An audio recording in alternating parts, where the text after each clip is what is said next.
Isso é importante, não tem essa... Né, como você disse, a quebra do que é o padrão. Né? Nós precisamos repensar os padrões, mas repensar para melhorar, né? E não para retroceder. Né? E aí, uma pauta que vem e diga, trabalho 4 dias na semana, 3 de descanso. Percebe as pessoas que estão ali dizendo não queremos direito de trabalho, peraí, pode ser que isso efetivamente seja melhor, né? Em que medida isso não tem esta potência de reativar a própria compreensão da classe trabalhadora como um todo. E aí os partidos políticos de esquerda têm que estar junto, porque a gente não pode encabeçar esse movimento, né? Agora, porque outro dia eu fui da Paulista, né? Agora, aí já começa uma coisa assim, não pode ter partido político. Eu falei, não, por favor, de novo, não. Né? Sem partido, Não. O pior é que tem esse discurso forte, né, cara? Vamos, os partidos que quiserem aparecer tem que ver. Mas vem um político para poder ter bom, mas a gente faz parte, mas a gente precisa trazer, claro, a gente não pode ter essa coisa de movimento sem partido, por favor. Né? É uma pauta absolutamente estratégica, né? Agora, mas ao mesmo tempo é uma pauta que tem que fazer a crítica aos partidos políticos, e os partidos têm que saber receber a crítica, né? Para que a coisa progrida numa perspectiva de... Teve partido que não apareceu, que eu achei surpreendente, né? Não, tinham pouquíssimos... centrais sindicais tinham... não estavam presentes. Isso é triste, Tinham ali duas, eu vi duas, uma bandeira de uma só, e duas, mas com 3 ou 4 representantes. Mas aí por né? quê? Porque a central sindical pensa assim, se eles trabalharem menos, eu vou ter menos arrecadação, eu não vou também analisar isso assim ao público e ao vivo, né? Mas é que a coisa ainda está aí, muita gente ainda está medindo, eu acho, né? Muita gente ainda está medindo os efeitos políticos eleitorais disso. Né? Mas, professor... E aí, como o governo não foi, e não sei mais o quê... Veja, o Lula não pronunciou uma palavra sobre isso até agora, acho impressionante. Cara, ele manifesta sobre tudo. Né? Aqui para não estragar a copy. Para não estragar a copy. Mas ele relativizou, cara. Ele normalizou, falando, não é momento. Ele chegou a falar isso? Eu não ouvi.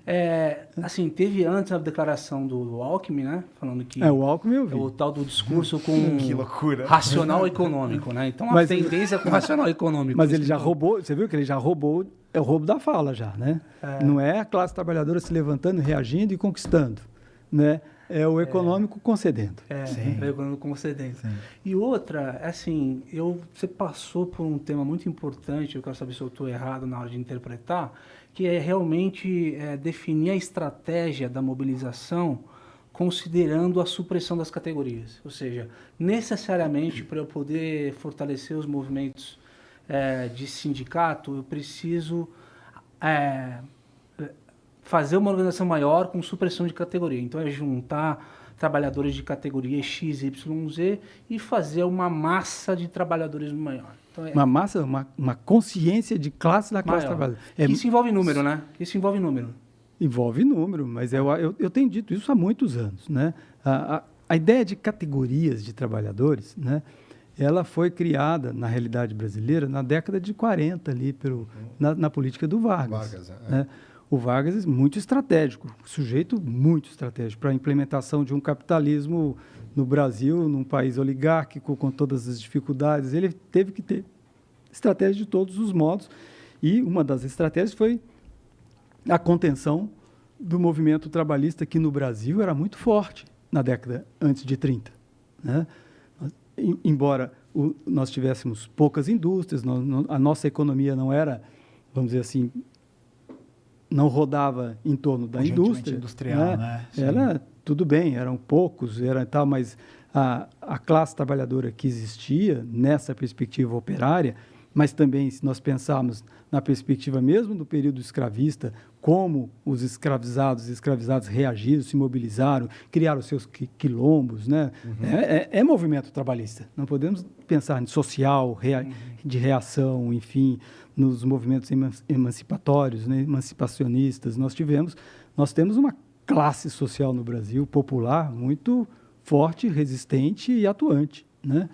Isso refletiu também nesse período, junto com muitos imigrantes que vieram para o país, nesse movimento operário no Brasil ali na década de 30, que era muito forte, que conquistou vários direitos, mesmo sem base legal, né?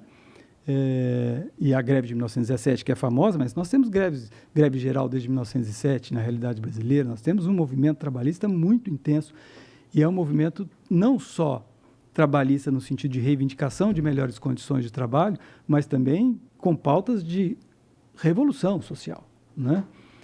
Enfim, e aí o que se, nesse momento da década de 30, tentando atrair muitos ex-fazendeiros para a área da indústria, para instrumentalizar e assim, para ter financiamento da nova indústria, novo capitalismo industrial brasileiro, necessário por causa da crise de 29, Vargas também tem que controlar a classe trabalhadora. Promete isso, vou dar uma classe trabalhadora, uma classe operária mais contida, né? Então, ele reprime os sindicatos, cria sindicatos oficiais e, logo na sequência, divide os trabalhadores em categorias de trabalhadores.